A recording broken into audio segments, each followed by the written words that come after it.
Halo teman-teman, pertama-tama mari kita ucapkan syukur atas rahmat perlindungan Tuhan karena kita semua dapat mengerjakan dan menyelesaikan IL6 dari awal hingga akhir ini dengan lancar.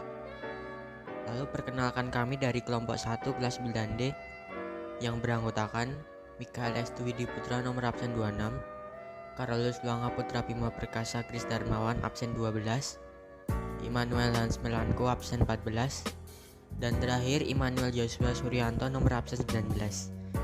Dalam video kali ini kita akan menampilkan podcast yang bertema semesta untuk kita. Selamat menonton.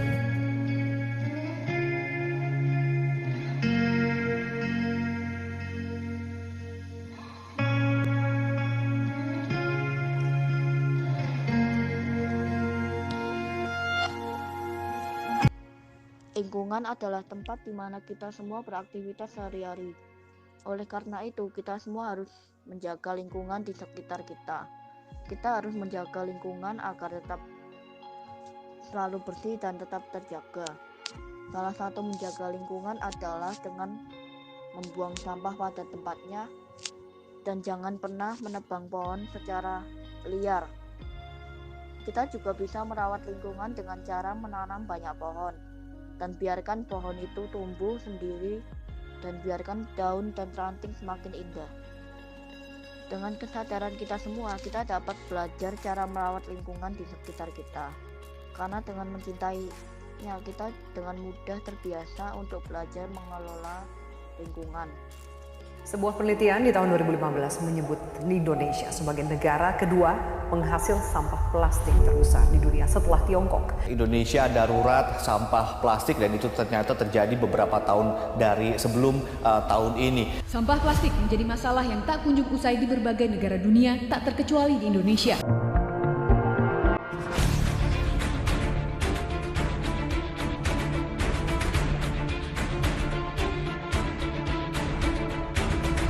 Contoh sederhana yang bisa kita lakukan adalah dengan memilah sampah yang benar agar mudah dikelola dan dapat digunakan kembali sebagai barang yang memiliki nilai kegunaan, yaitu memisahkan sampah organik dan anorganik. Contoh lain merawat lingkungan yaitu pencegahan bencana banjir. Kita juga bisa membuat resapan air pada permukaan tanah yang biasa disebut lubang biopori. Lubang biopori memiliki kedalaman sekitar 3 meter. Semakin dalam lubang biopori, akan semakin bagus resapannya. Kebakaran.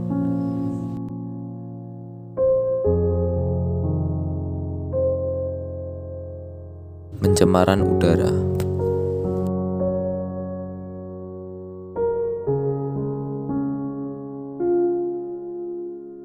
Pada era reformasi ini, sangat banyak pencemaran lingkungan di sekitar kita. Banyak orang yang tidak mempedulikan lingkungan. Mereka terkesan acuh pada kebersihan lingkungan. Padahal, kalau kita sadari, lingkungan yang sehat akan membuat kita nyaman. Di era reformasi ini, kita bisa lihat sendiri bahwa pencemaran udara sudah sangat parah. Hal ini terjadi karena banyak orang yang tidak bertanggung jawab membakar lahan dengan tujuan membangun gedung perkantoran maupun pusat perbelanjaan dan bangunan-bangunan lainnya. Ada juga yang membakar lahan dan apinya menyebar ke lahan lainnya sehingga membuat pencemaran udara yang sangat parah. Kejadian ini sudah dirasakan oleh masyarakat Kalimantan. Selain pencemaran udara, ada juga pencemaran air di lautan. Banyaknya orang yang membuang sampah ke laut membuat kelangsungan hidup hewan-hewan yang berada di laut terancam.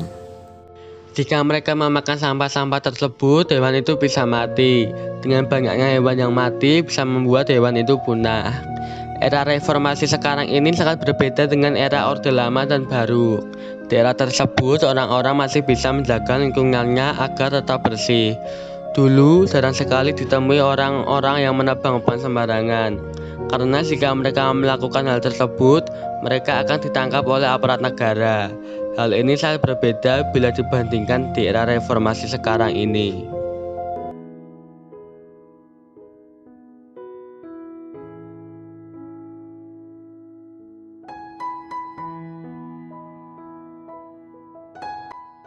Dalam menjaga, melestarikan, dan merawat, kita dapat melakukan hal lain selain menyirami atau menanami atau hal lain yang telah disebutkan dari contoh yang sudah kita jabarkan tadi. Kita juga dapat melestarikan alam dengan membuat seni patung yang bertema keindahan alam dan bumi. Contoh seni patung di Indonesia yang menjadi daya tarik daerah karena keindahannya adalah patung Garuda Wisnu Kencana. Patung GWK ini memiliki tinggi sekitar 126 meter dan lebar 60 meter yang menjadikannya patung tertinggi di Indonesia, bahkan di dunia. Daya tarik dari patung GWK adalah keberadaan patung Garuda Wisnu. Patung ini dibangun dan dibuat oleh pematung yang terkenal bernama Inyoman Nuarta.